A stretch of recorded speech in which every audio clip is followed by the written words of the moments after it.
Spiderman brand new day. പേര് പോലെ തന്നെ ഇതൊരു ബ്രാൻഡ് ന്യൂ സ്പൈഡർമാൻ ആണ്.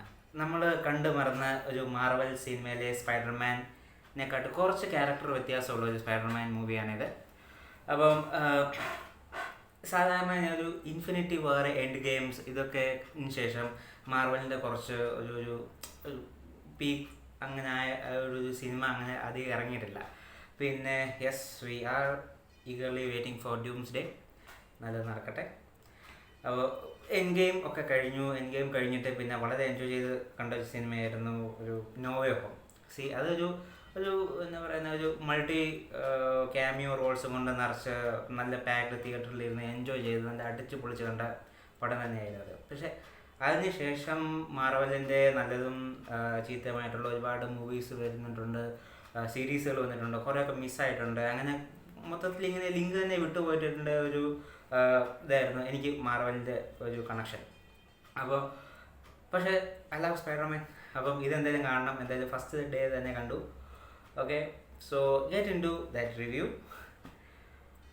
സോ പറയാൻ വന്നത് വേറൊന്നുമല്ല, ഇത് ഒരു ഇമോഷണൽ വേയിലുള്ള ഒരു സ്പൈഡർമാനാണ്. അതുകൊണ്ട് തന്നെ ഒരുപാട് നല്ല പെർഫോമൻസ് ഉണ്ട്, ഒരുപാട് ഇമോഷണൽ ഒരു അതിലൂടെ കടന്നു പോകുന്ന ഒരു പീറ്റർ പാർക്കറിൻ്റെ ലൈഫാണ്. അതായത് നമ്മൾ നേരത്തെ കണ്ടുള്ള നോ വേ ഹോമിൽ കണ്ട് ഒരു സ്പെല്ലൊക്കെ വർക്കൗട്ട് ചെയ്തിട്ട് എല്ലാവരും പുള്ളിയെ പീറ്റർ പാർക്കറാണ് സ്പൈഡർമാൻ എന്നുള്ളത് മറന്നുപോയി.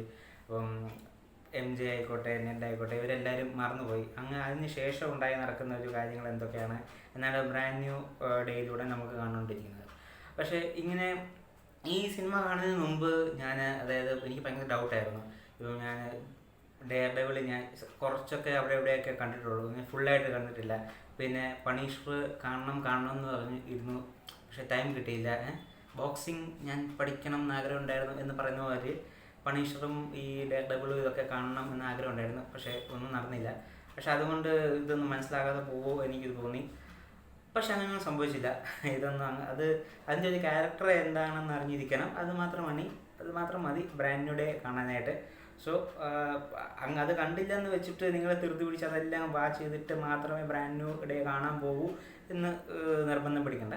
So I have a watch. പിന്നെ ഇതിനകത്ത് പിന്നെ നമ്മൾ ഷാങ്ചിയുടെ ഡയറക്ടറാണ് ഇതിൻ്റെ ഡയറക്ടർ.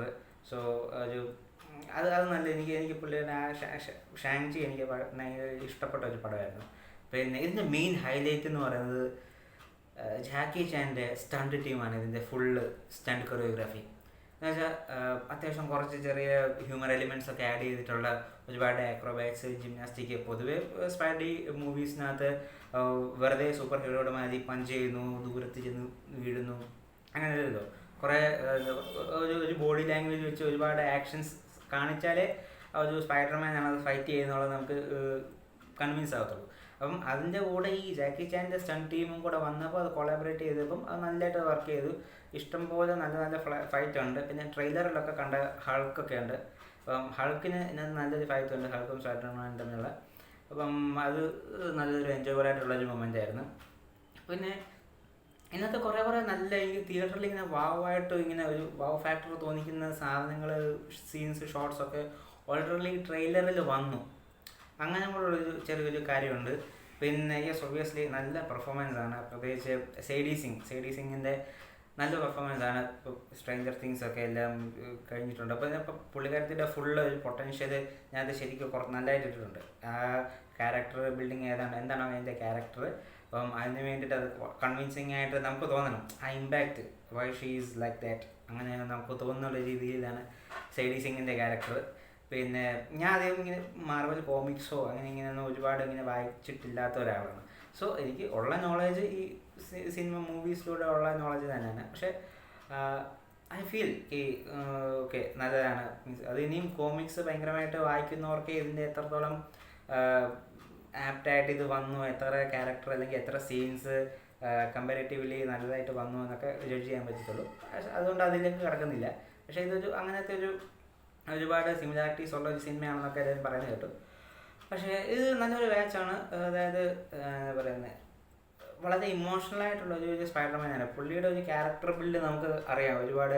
വളരെ ടീനേജറായിട്ടുള്ള ഒരു ന്യൂയോർക്കിലെ ഒരു പയ്യൻ പുള്ളി പിന്നെ അവിടുന്ന് മാർവൽസിലേക്ക് വരുന്നു, സോറി അവെഞ്ചേഴ്സിൻ്റെ ടീമിലേക്ക് പുള്ളി ആകുന്നു. പിന്നെ ഒരുപാട് ഇൻഫിനിറ്റി വാർ, എൻഡ് ഗെയിം, അങ്ങനെ കുറേ കാര്യങ്ങളൊക്കെ നടക്കുന്നു. പിന്നെ നോവേ ഹോം, അങ്ങനെ സിനിമകളൊക്കെ ഫോളോ ചെയ്യുന്നവർക്കറിയാം. പക്ഷെ ഇതിനൊക്കെ ശേഷം പുള്ളിക്ക് ഇപ്പം പുള്ളിക്ക് ചുറ്റും ഒരുപാട് അവെഞ്ചേഴ്സിൻ്റെ ആൾക്കാരൊന്നും ഇല്ലെങ്കിലും എന്താ പറയുന്നത്, പുള്ളിയുടെ വേറെ ഒരു ലൈഫുണ്ട്. അപ്പം ന്യൂയോർക്കിലെ ഒരു ലൈഫ് ഇപ്പം എങ്ങനെയാണ്, അതെങ്ങനെ കടന്നു പോകുന്നു, ഇപ്പം MJ-യോ നെഡോ ഒന്നും അവരെ ഇപ്പോൾ ഒന്നും ഓർക്കുന്നില്ല, ആ ഒരു രീതിയിൽ കഥ പോയിക്കൊണ്ടിരിക്കുന്നത്. അപ്പോൾ അതിന് എങ്ങനെയാണോ നമുക്ക് നല്ലതായിട്ട് ഫീലാകും. അപ്പം സ്പൈഡർമാൻ്റെ ക്യാരക്ടർ എന്ന് പറഞ്ഞാൽ എത്രത്തോളം ഇമോഷൻസും എത്രത്തോളം കഷ്ടപ്പാടും ഇതൊക്കെ കൂടി വരുന്നോ എത്രത്തോളം അത്രയും ഡെപ്തുള്ള ഒരു ക്യാരക്ടറാണ്. ഫുള്ള് മാർവലിൻ്റെ എല്ലാ ക്യാരക്ടർ എടുത്ത് നോക്കിയാലും ഇമോഷണലി നല്ല ഡെപ്തുള്ളൊരു ക്യാരക്ടറാണ് സ്പൈഡർമാൻ്റെ. അപ്പം സ്പൈഡർമാൻ്റെ ഫാൻസ് എന്തായാലും ഇത് മിസ് ഔട്ട് ചെയ്യാൻ പാടില്ല. ഒബിയസ്ലി എല്ലാവരും പോയി കാണണം. പിന്നെ ഒരുപാട് നോവേ ഹോം മാതിരി ഒരുപാട് അങ്ങനെ ഹൈപ്പ് പിടിച്ചു പോകരുത്, കാരണം അധികം ക്യാമിയോസ് ഒന്നുമില്ല. ഓക്കെ, സോ ചാനൽ എല്ലാവരും സബ്സ്ക്രൈബ് ചെയ്യണം. വളർന്നു വരുന്നൊരു യൂട്യൂബറിനെ നിങ്ങളെല്ലാവരും കൂടെ സപ്പോർട്ട് ചെയ്യണം. ആകെപ്പാടെ ഒന്നുമില്ല. ഓക്കെ, പിന്നൊന്നുമില്ല. Enjoy, have a nice day.